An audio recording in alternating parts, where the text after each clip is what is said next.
Hey friends, I have a countertop full of stuff because we're getting ready to cook our family's favorite Thanksgiving dishes and side dishes, I should say. So we're gonna make my ham that everybody has to have. I'm just waiting on my son to get back with my maraschino cherries and my pineapple slices. I didn't have either one of those on hand. So note to self, I put them on my list. So I've just got this Kentucky Legend ham right here. It's the brown sugar flavored, which is fine. Usually I just try to get like a natural flavor, but this will work. It'll be all right. You have to have Coca-Cola. So I've just got a can here since it's just a smaller amount of ham. And then we're going to make my buttermilk macaroni and cheese. So I have Monterey Jack. I've got sliced sharp cheddar cheese. And then I've got grated sharp cheddar cheese. I just pulled that out of the freezer. So that's still kind of thawing. You'll need some buttermilk. I just used the whole cultured buttermilk. It seems to do better. You'll also need some sour cream, which I got to get it out of the fridge. This is the pasta of choice I'm using. You can use any kind you want. Typically, I use the Ratatouille, the Walmart kind, but you cannot find it anymore. So we're going to go with the Ditalini. It'll be fine. You can, like I said, use whatever you want. And then you'll also need some Parmesan cheese. So, along with some butter. A lot of these dishes you're going to see butter in. All of these except for the ham. So I just have my butter sitting here. We're also going to make a sweet tater casserole. It's been in my family for I don't know how many years, except for I add in some vanilla pudding to the sweet potato mix. It just kind of gives it a little extra something to it. So you'll be seeing me make that. You'll need some vanilla, some cinnamon, brown sugar, flour. I've used self-rising and I've used all-purpose. This is what I have open right now, so we're just going to use a little bit of that. And my bag ripped when I was taking it out. Okay, so then we have some sweet potatoes here. They're just the microwavable kind, so I'm going to go ahead and get those in there and get those tender, and then we'll make the filling. And then for the green beans, we're going to just take the French style ones. You'll need some Badia Complete. And then the chicken bouillon powder. I love this stuff in green beans. And some chopped onions, or if you have fresh onions, you can also use those. And then you'll need a little bit of the liquid gold. And then that's how I do my green beans. So we're going to go ahead and get started. And then I'll bring you back throughout and show you all the process.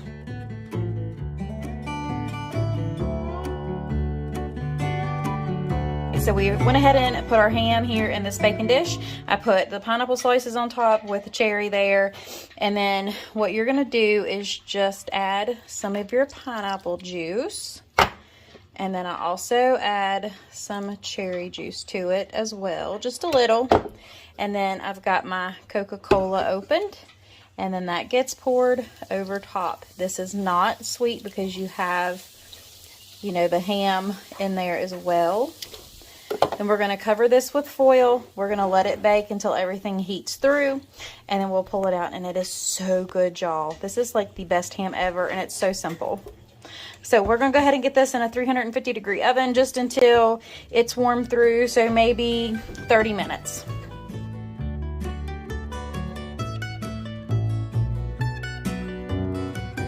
Alright, so dump in both cans. You do not have to drain these, because it will be fine. That helps marry everything together. And then what you'll want to do is just take some of your liquid gold. For 2 cans, I do probably about a good 2 tablespoons right there.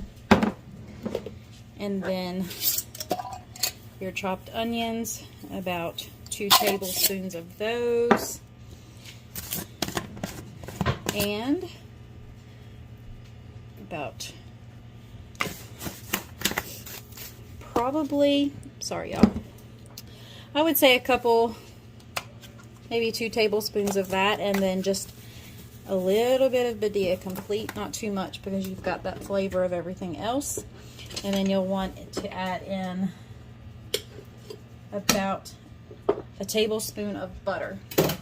And we're just going to go ahead and put this on the stove and let everything come together. Also, when you start getting that on the stove and everything starts melting, that's when I like to add in my pepper. So we like pepper over here. So we put a generous amount, let's just put it that way. But we're just going to go ahead and just let these sit here and get happy. And I mean, they'll be cooking the whole time, because the longer they cook, the more flavor develops. So I'm just going to go ahead and put the lid on these and let those continue to get happy.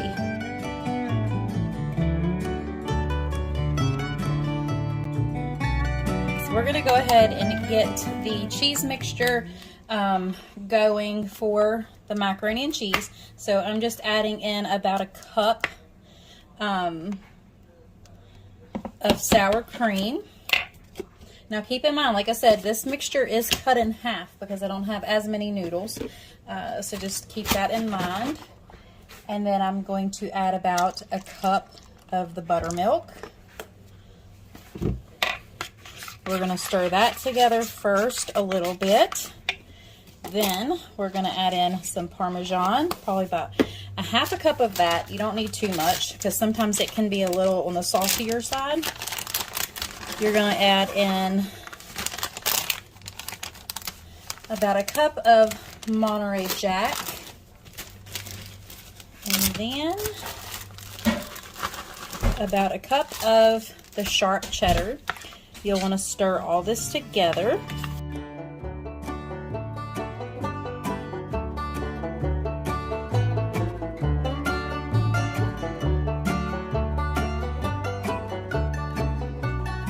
So here's our cheese mixture. We're going to dump in those noodles. And I did reserve a little bit of the pasta water too. So what we're going to do is switch out spoons. And we're just going to stir this together to see what all else we need to put in and go from there. As you got to make sure that you scoop pasta out of your bowl too, because that makes it taste better.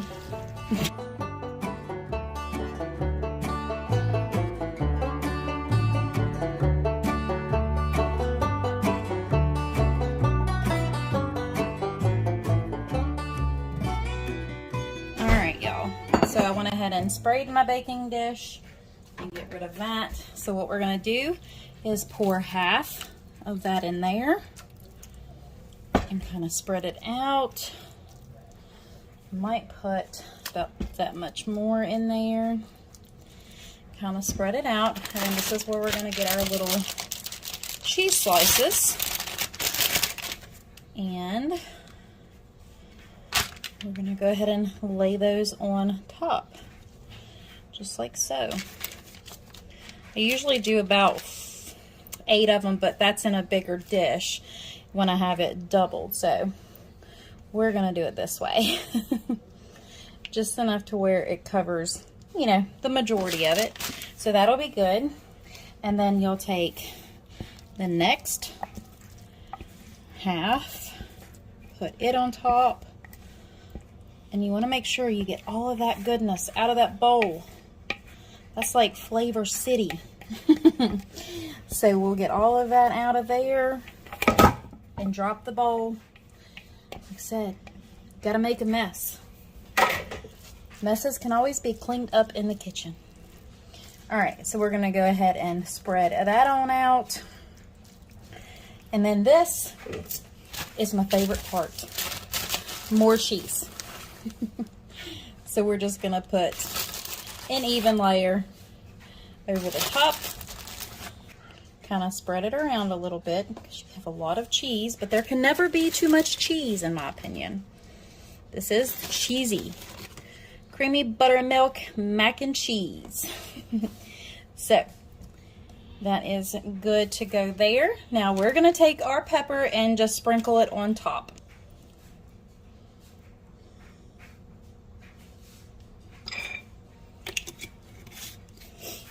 And now this goes in uncovered for 20 to 30 minutes depending on your oven. So we're going to stick that on in with the ham.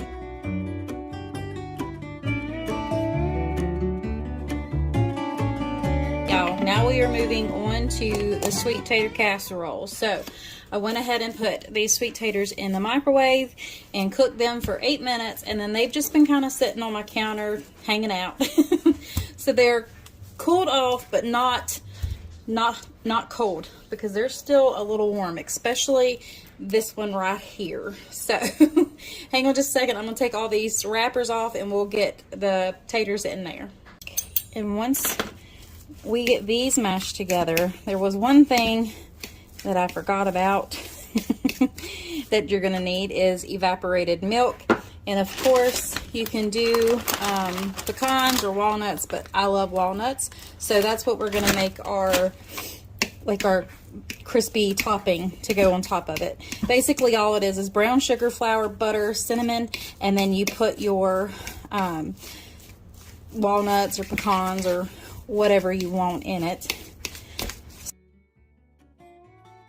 So now I'm just going to go ahead and open up my can of evaporated milk, and with this amount of potatoes, it's only going to take about maybe a half a cup to 3/4 of a cup. Typically I'll put in this whole can.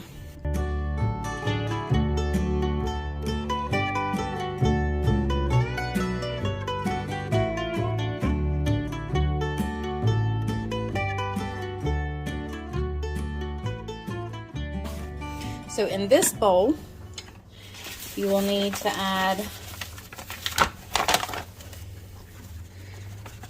about a cup to a cup and a half of flour.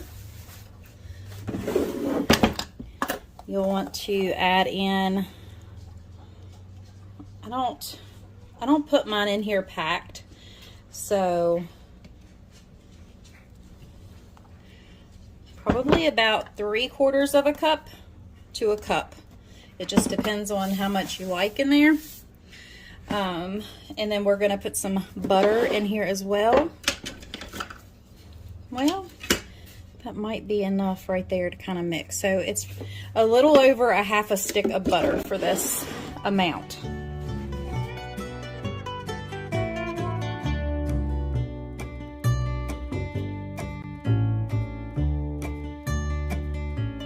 All right, so we have this mixed together, and you can see that it's kind of like a crumbly pie crust. Like I said, you've always got to throw some out the side of the bowl.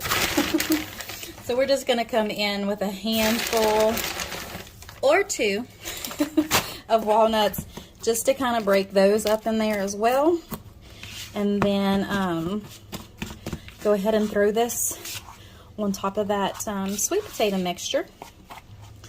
But I did forget to do one thing to the sweet potato mixture, and I cannot believe that I forgot to do that. So let me set this aside and bring back the sweet potatoes, because to this, I tasted it. It tasted okay until I remembered that I forgot to add the butter.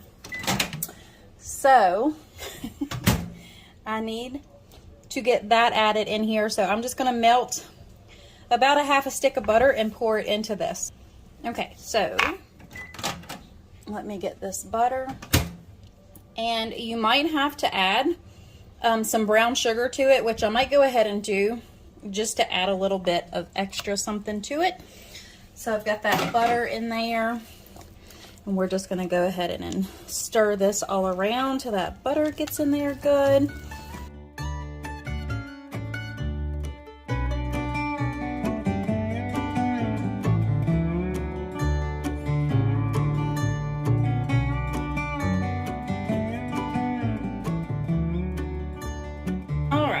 So we've got our greased baking dish here. We're going to go ahead and put our mixture in.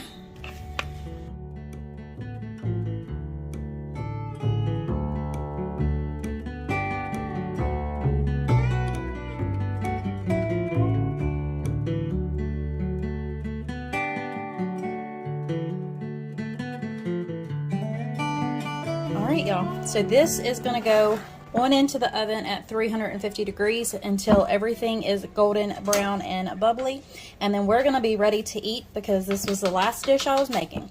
So I will bring you back once everything is done. So here is that delicious ham. It is so good. We have our sweet potato casserole back there. So good. And of course, we have our buttermilk mac and cheesy right there. And our green beans. Delicious. So good, y'all. Alright, sweet friends, that is it. I really hope you enjoyed this video. If you did, give me a thumbs up, leave me a comment below, and think about subscribing. Until next time, God bless. Bye.